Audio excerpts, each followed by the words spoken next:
नमस्कार. आपण जी साधी टॅबलेट घेतो ना, ती बनवण्याच्या आधी कितीतरी रिसर्च होत असेल नाही का?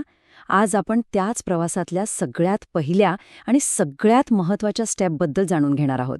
Pre formulation studies. हां, तोच पाया आहे ज्यावर प्रत्येक नवीन औषध उभं राहतं. चला, एक कल्पना करूया की आपण सगळे सायंटिस्ट आहोत. आपण एक अगदी नवीन, लाईफ सेव्हिंग मॉलिक्यूल शोधून काढला आहे. किती एक्साइटिंग आहे बरोबर? पण आता पुढे काय? आपण लगेच त्याची टॅबलेट बनवू शकतो का? नाही, अजिबात नाही.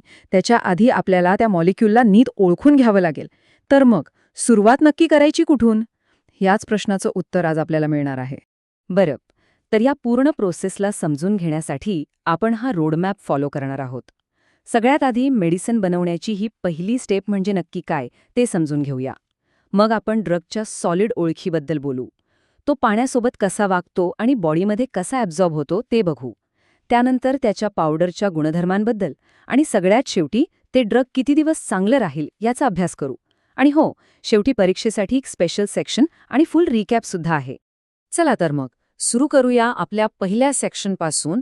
मेडिसिन बनवण्याची पहिली स्टेप, प्री फॉर्म्युलेशन म्हणजे काय? तर प्री फॉर्म्युलेशन म्हणजे नेमकं काय?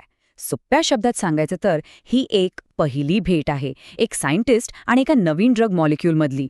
या स्टेजवर फॉर्म्युलेशन सायंटिस्ट त्या नवीन केमिकलला, ज्याला आपण न्यू केमिकल एंटिटी किंवा NCE म्हणतो, त्याच्या प्रत्येक गोष्टीला नीट तपासून बघतो. त्याच्या फिजिकल, केमिकल आणि मेकॅनिकल प्रॉपर्टीज सगळ्या. कशासाठी? तर यासाठी की आपण एक असं औषध बनवू शकू जे स्टेबल असेल, सेफ असेल आणि इफेक्टिव्ह असेल. मग ती टॅबलेट असो, कॅप्सूल असो किंवा इंजेक्शन. बेसिकली ही एका ड्रगची पहिली मेडिकल तपासणी आहे. ह्या कन्सेप्टला अजून सोपं करूया. असं समजा की प्री फॉर्म्युलेशन म्हणजे एका नवीन ड्रग मॉलिक्यूलचा हेल्थ चेकअप आहे किंवा त्याची कुंडली आहे. जसं लग्नाच्या आधी पत्रिका कुंडली बघतात ना, तसंच औषध बनवण्याआधी ड्रगची कुंडली बघितली जाते. तो कसा वागतो, त्याच्या आवडीनिवडी काय आहेत, त्याला कशाचा त्रास होतो, हे सगळं समजून घेतलं जातं. थोडक्यात काय, तर आपण त्याच्या पूर्ण कॅरेक्टरला समजून घेण्याचा प्रयत्न करतो. पण हा हेल्थ चेकअप इतका गरजेचा का आहे? कारण औषध बनवणं हे खूप रिस्की आणि खर्चिक काम आहे. स्क्रीनवरचा हा आकडा बघा, 10,000मधून फक्त एक.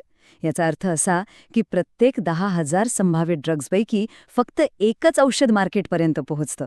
एवढा मोठा फेलियर रेट असल्यामुळे जर आपण सुरुवातीलाच मॉलिक्यूलला नीट समजून घेतलं नाही, तर पुढे जाऊन वर्षानुवर्षांची मेहनत आणि करोडो रुपये वाया जाऊ शकतात.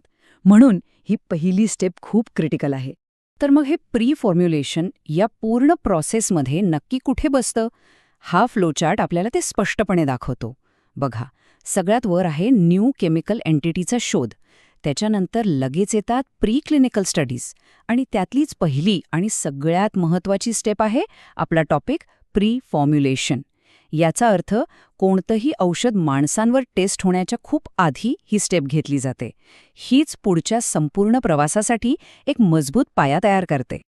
चला तर मग या हेल्थ चेकअपची सुरुवात करूया पहिल्या टेस्ट सिरीजसोबत. या सेक्शनमध्ये आपण ड्रगची सॉलिड ओळख समजून घेणार आहोत, ज्याला टेक्निकली बल्क कॅरेक्टरायझेशन म्हणतात. इथे आपण ड्रगला एक सॉलिड पावडर म्हणून बघणार आहोत आणि त्याचे गुणधर्म पारखून घेणार आहोत. तर पहिला गुणधर्म आहे हायग्रोस्कोपिसिटी. सोप्या भाषेत हा ड्रग्सचा हवेतून मॉइश्चर म्हणजे पाणी शोषून घेण्याचा गुणधर्म आहे. अगदी जसं पावसाळ्यात मीठ किंवा बिस्किटं ओलसर होतात, त्यांना पाणी सुटतं, त्यालाच हायग्रोस्कोपिसिटी म्हणतात.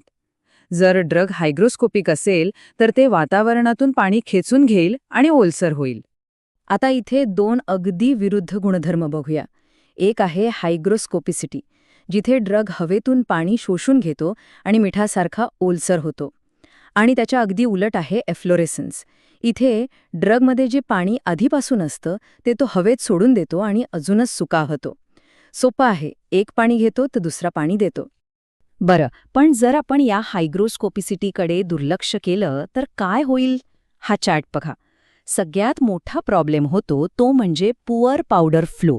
म्हणजे ओलसर झालेली पावडर मशीनमध्ये नीट सरकतच नाही. दुसरा मोठा प्रॉब्लेम केमिकल डिग्रेडेशन. पाण्यामुळे ड्रग खराब होऊ शकतं. आणि तिसरं केकिंग अँड क्लम्पिंग, म्हणजे पावडरचे खडे किंवा गुठळ्या बनू शकतात.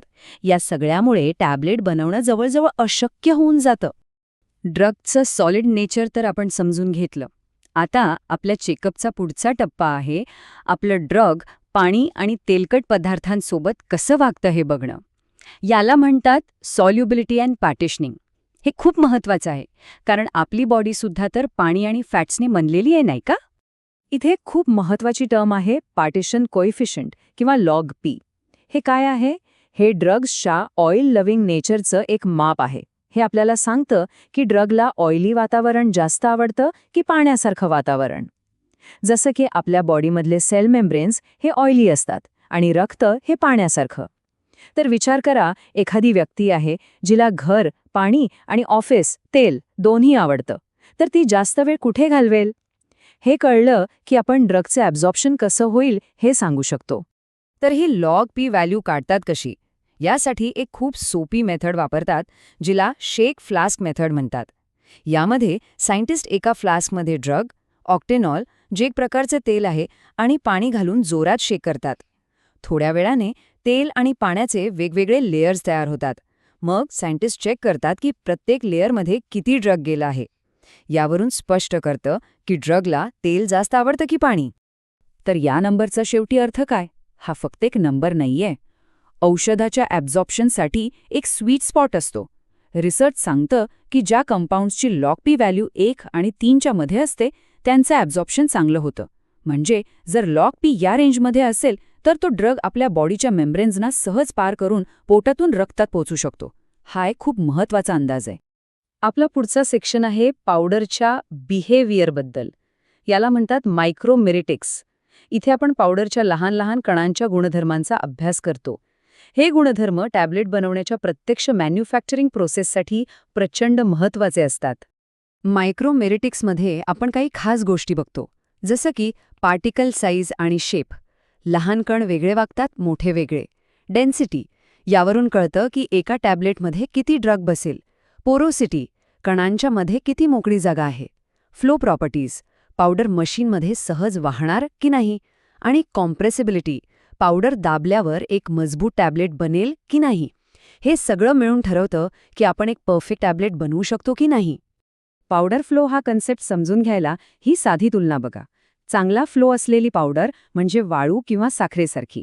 तिचे कण मोठे आणि गोलाकार असतात आणि ते सहज वाहतात. अशा पावडरपासून टॅब्लेट बनवणं खूप सोपं असतं. पण जर फ्लो खराब असेल तर ती पावडर पिठासारखी किंवा टॅल्कम पावडरसारखी असते. लहान वेडेवाकडे कण एकमेकांना चिकटून बसतात आणि यामुळे मॅन्युफॅक्चरिंगमध्ये खूप प्रॉब्लेम्स येतात.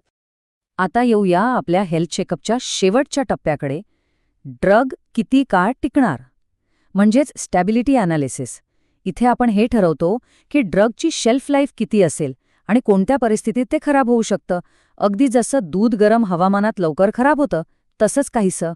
हे बघा, हे आहेत ICH स्टॅबिलिटी टेस्टिंग कंडिशन्स. हे खूप इंटरेस्टिंग आहे. औषधांना जगभरातल्या वेगवेगळ्या हवामानात टेस्ट केलं जातं, जेणेकरून ते सगळीकडे सेफ आणि इफेक्टिव्ह राहतील. जसं की क्लायमेटिक झोन 1 म्हणजे युरोपसारखं थंड हवामान आणि क्लायमेटिक झोन 4 म्हणजे भारतासारखं गरम आणि दमट हवामान. प्रत्येक झोनसाठी वेगळं तापमान आणि आर्द्रता ठरवलेली असते. ओके, आणि आता आपण आपला फोकस थेट परीक्षेच्या तयारीवर आणूया. या सेक्शनमध्ये आपण बघणार आहोत की हे सगळं ज्ञान एकत्र करून परीक्षेत चांगले मार्क्स कसे मिळवायचे. परीक्षेत असा प्रश्न हमखास विचारला जातो 5 मार्कांसाठी. प्री फॉर्म्युलेशनचे ध्येय आणि प्रमुख क्षेत्र कोणते? हा प्रश्न आला तर त्याचं उत्तर कसं लिहायचं? हा प्रश्न आल्यावर घाबरायचं नाही. पुढच्या स्लाइडवर त्याचं परफेक्ट स्ट्रक्चर दिलेलं आहे. तर परीक्षेत पूर्ण मार्क्स मिळवण्यासाठी हे स्ट्रक्चर फॉलो करायचं. सगळ्यात आधी इंट्रोडक्शन. इथे प्री फॉर्म्युलेशनची सोपी व्याख्या लिहायची. मग गोल्स. इथे 4 पॉइंट्स लिहायचे. ड्रगच्या प्रॉपर्टी समजून घेणे, त्याची स्टेबिलिटी तपासणे, त्याचे फिजिकल गुणधर्म जाणून घेणे आणि तो इतर घटकांसोबत सुसंगत आहे की नाही हे पाहणे. त्यानंतर की एरियाज. यामध्ये आपण शिकलेल्या गोष्टींच्या हेडिंग्स टाकायच्या. जसं की बल्क कॅरेक्टरायझेशनमध्ये हायग्रोस्कोपिसिटीबद्दल लिहायचं, सॉल्युबिलिटी ॲनालिसिसमध्ये पार्टिशन कोएफिशियंट किंवा लॉग पी बद्दल लिहायचं आणि स्टॅबिलिटी ॲनालिसिसबद्दल. शेवटी कन्क्लुजनमध्ये लिहायचं की ह्या सगळ्या स्टडीज एक सुरक्षित, प्रभावी आणि स्थिर औषध बनवण्यासाठी किती आवश्यक आहेत. बस एवढं लिहिलं की पूर्ण मार्क्स पक्के. तर मग यासोबत हा टॉपिक एकदम परफेक्ट झाला आहे. आता हे उत्तर आत्मविश्वासाने लिहू शकता. पुढच्या वेळी भेटूया एका नवीन टॉपिक सोबत. शिकत रहा.